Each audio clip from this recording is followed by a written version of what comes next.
తాకట్లో ఉన్న మీ బంగారాన్ని విడిపించి ఆ రోజు ఆన్లైన్ రేటుకి కొంటాం. Sharma gold company.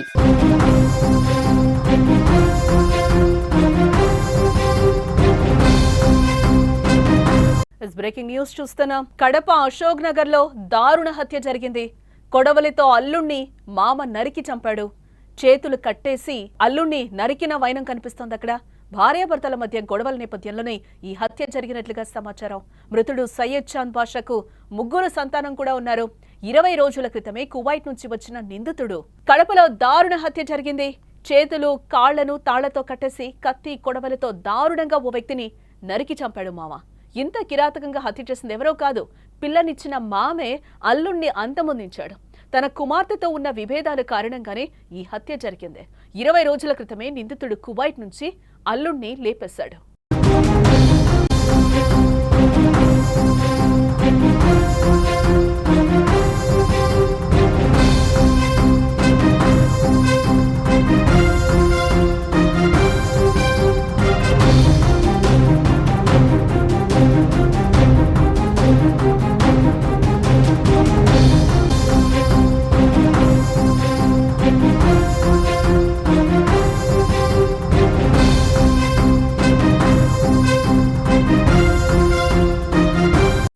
కడపలో దారుణ హత్య జరిగింది. చేతులు కాళ్లను తాళ్లతో కట్టేసి కత్తి కొడవలితో దారుణంగా ఓ వ్యక్తిని నరికి చంపారు. ఇంత కిరాతకంగా హత్య చేసింది ఎవరో కాదు, పిల్లనిచ్చిన మామే అల్లుణ్ణి అంతమొందించాడు. తన కుమార్తెతో ఉన్న విభేదాలు కారణంగానే ఈ హత్య జరిగినట్లుగా మనకైతే సమాచారం అందుతోంది.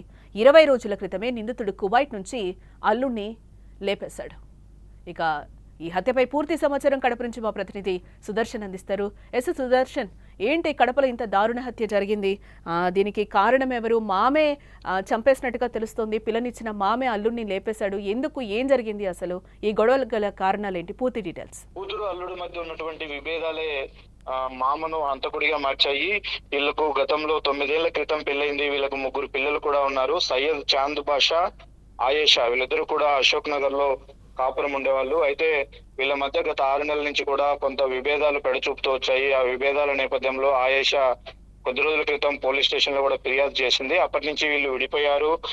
సయ్యద్ చాంద్ బాషా రామకృష్ణ నగర్ లోని తన తల్లి దగ్గర ఉంటూ ఉన్నారు. అయితే నిన్న ఒక ఫంక్షన్ కి వెళ్ళి తిరిగి వస్తున్న ప్రయత్నంలో ఒక 6 మంది, అంటే ఆయేషాకు చెందినటువంటి బంధువులు 6 మంది కలిసి అతన్ని కిడ్నాప్ చేశారు. పట్టపగులే అతని కాళ్లకు చేతులకు తాళ్లు కట్టి అతన్ని తీసుకెళ్లిన పరిస్థితి. తీసుకెళ్లేటప్పుడు దారిలో చాలా మంది అడిగారు, ఏంటి అంటే మేము మాట్లాడుకోవడానికి తీసుకెళ్తున్నాము అంటూ అడ్డు వచ్చిన వాళ్ళకు కూడా కొంత బెదిరించే ప్రయత్నం చేశారు. చివరికి వాళ్ళ ఇంటికే తీసుకెళ్లి ఆ గేటుకు అలాగే తలుపులకు తాళాలు వేసి లోపల బంధించి అతని పైన కత్తితో విచక్షణారహితంగా మామ మహబూబ్ బాషా దాడి చేశాడు. ఆ దాడిలో సయ్యద్ చాంద్ బాషా అక్కడికక్కడే చనిపోయిన పరిస్థితి. అంటే వీరి మధ్య గొడవలకు కారణము కొంత ఆస్తి తగాదాలే అని తెలుస్తోంది.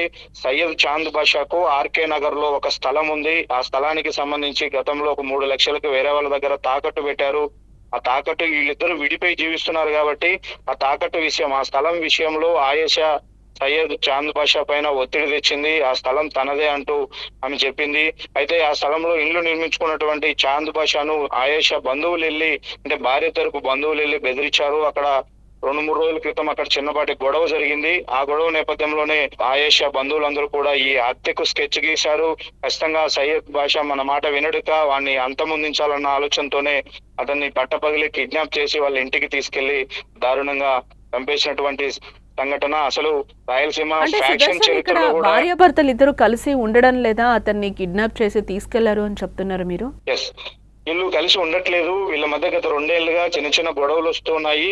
ఆ గొడవలు తారాస్థాయికి చేరడంతో గడిచిన 6 నెలల నుంచి కూడా వీరు ఎవరింట్లో వాళ్ళు ఉంటున్నారు. అంటే చాంద్ బాషా తన తల్లి దగ్గర ఉంటున్నాడు ఆర్కే నగర్ లో, ఆయేషా వాళ్ళ తల్లిదండ్రుల దగ్గర అశోక్ నగర్ లో ఉంటుంది. 6 నెలల నుంచి కూడా వీళ్ళు దూరంగా జీవిస్తూ ఉన్నారు. అయితే ఇప్పుడు ఆ స్థలం విషయంలో జరిగినటువంటి గొడవలో 2-3 రోజులుగా పంచాయతీలు జరిగాయి. ఒక 3 సార్లు సిట్టింగ్ చేశారు ఇరువైపులా మధ్యవర్తులు కూడా.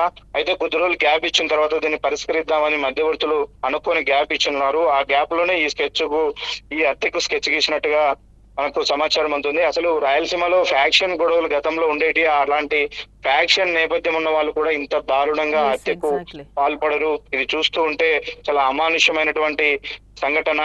అంటే కూతురికి అల్లుడికి మధ్య విభేదాలు ఉంటే సర్ది చెప్పి వాళ్ళ కాపురాన్ని నిలబెట్టాల్సినటువంటి అవును. అమ్మాయి తండ్రే ఇంత దారుణంగా పిల్లనిచ్చినటువంటి అల్లుడిని హత్య చేసినటువంటి సంఘటన. ఇప్పుడు ఆ చాంద్ బాషా ప్రాణాలు కోల్పోయాడు.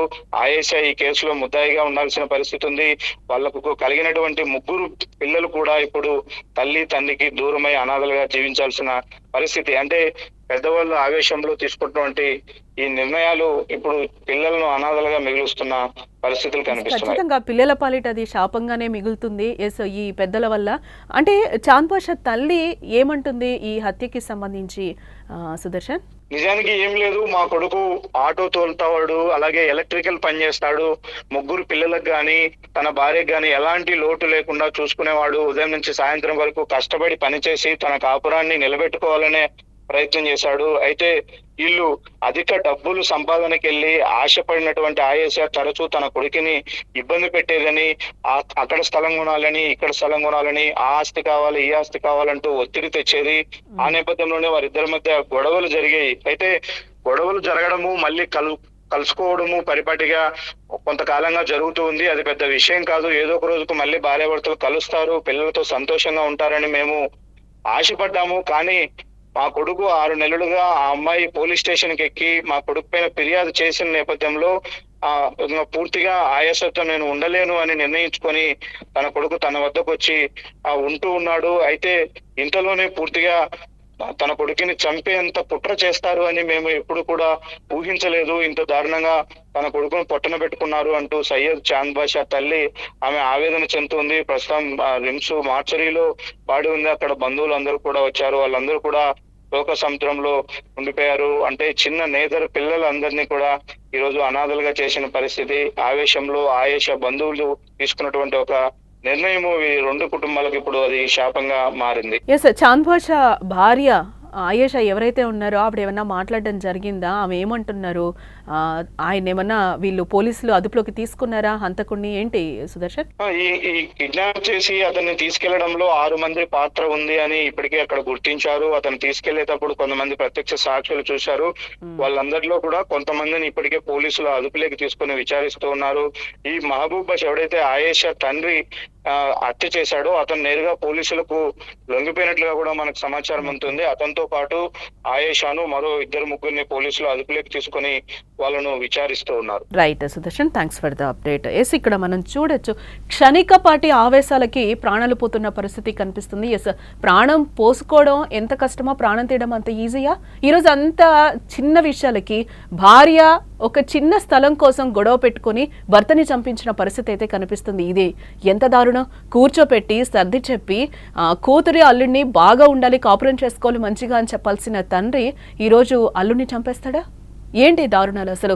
కడపలో ఇంత దారుణ హత్య జరిగింది. చేతులు కాళ్లను తాళ్లతో కట్టేసి కత్తి కొడవలతో దారుణంగా ఆ వ్యక్తిని నరికి చంపిన పరిస్థితి కనిపిస్తుంది. ఇంత కిరాతకంగా హత్య చేసింది ఎవరో కాదు, పిల్లనిచ్చిన మామే అల్లుణ్ణి అంతమొందించాడు. తన కుమార్తెతో ఉన్న విభేదాల కారణంగానే ఈ హత్య జరిగింది. 20 రోజుల క్రితమే నిందితుడు కువైట్ నుంచి వచ్చినట్లుగా కూడా మనకి తెలుస్తోంది.